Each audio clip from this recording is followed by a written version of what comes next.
We know now that we can use the IPA to transcribe speech sounds, and that our transcription can be either broad or narrow. When we make a narrow transcription, we're including as much detail as possible about how speakers produce sounds, which often means including diacritics. To give an accurate, narrow transcription of Canadian English, we would have to include a property that's part of nearly every variety of English, aspiration on voiceless stops. Now, to illustrate what aspiration is, I'm going to ask you to say a silly sentence. The spy wanted to buy a blueberry pie. Now say it again and hold your hand in front of your mouth. The spy wanted to buy a blueberry pie.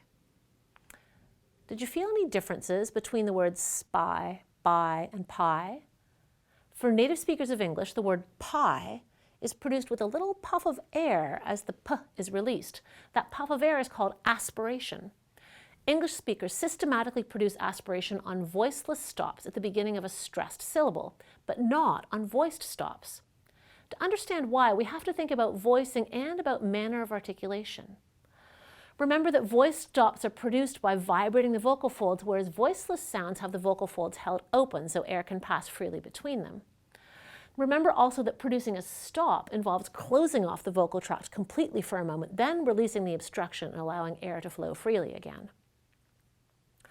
Think about the voiced stop at the beginning of the word buy. The lips are closed, that's the stop closure, and the vocal folds start vibrating for the voiced b. Then the lips open and the stop is released and the vocal folds keep vibrating for the diphthong I. But in the word pie, things work differently. The lips are closed for the bilabial stop, but because p is a voiceless stop, the vocal folds are not vibrating. We open the lips to release the stop, but 30 or 40 milliseconds pass before we start vibrating the vocal folds. That 30 to 40 milliseconds between when the stop closure is released and the voicing begins is called the voice onset time, or VOT. In English voiceless stops in certain positions, there's a VOT of 30 or 40 milliseconds, so we say that they're aspirated. But voice stops have a much shorter VOT of about 0 to 10 milliseconds. In other words, the vocal folds start vibrating at almost exactly the same time as the stop closure is released, so voiced stops in English are unaspirated.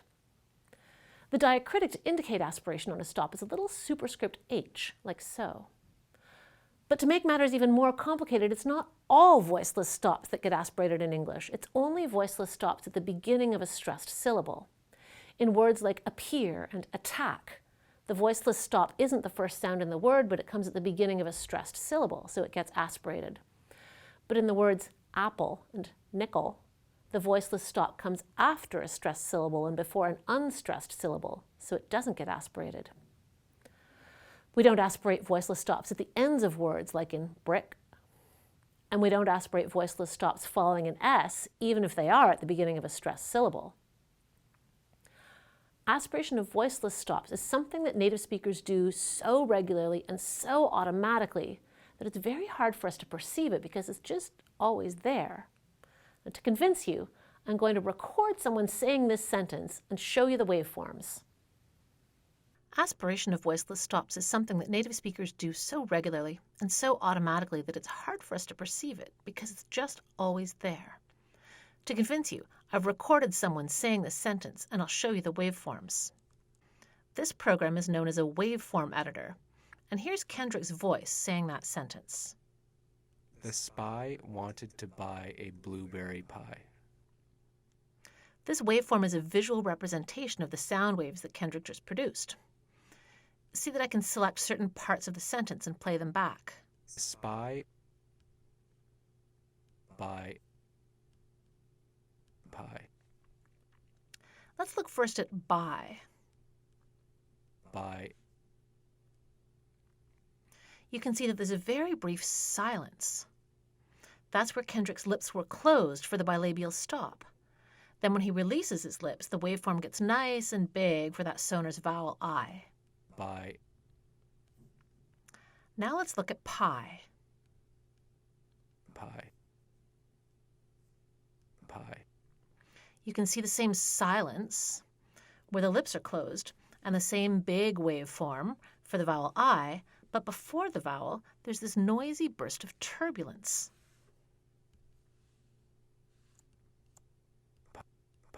That's the aspiration on the P. And now let's look at spy. Spy. Spy. We see the turbulence at the beginning. That's for the fricative S.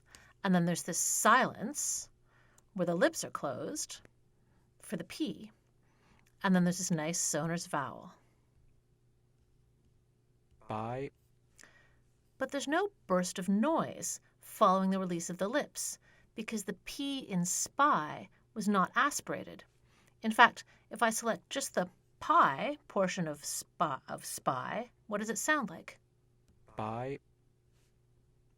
To a native speaker of English, this part sounds like by. Spy. Because the P is unaspirated. But listen, it's from that word spy. Spy. Spy. When you're transcribing words with the voiceless stops p, t, k, your challenge will be to figure out if the stops are aspirated or unaspirated so that you can indicate the aspiration in your narrow transcription. In most varieties of English, aspiration happens in predictable environments. Voiceless stops are aspirated at the beginning of a word and at the beginning of a stressed syllable. You'll learn about syllable stress later in this chapter. Voiceless stops are unaspirated at the beginning of an unstressed syllable. They're also unaspirated in any other position, like at the end of a syllable or the end of a word.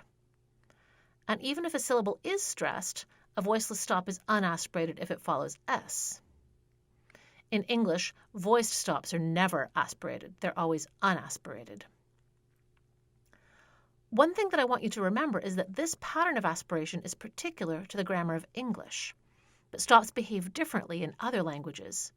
In French and Spanish, for example, voiceless stops are almost always unaspirated. And some languages, like Thai, actually have a three-way distinction between voiced, unaspirated voiceless, and aspirated voiceless stops.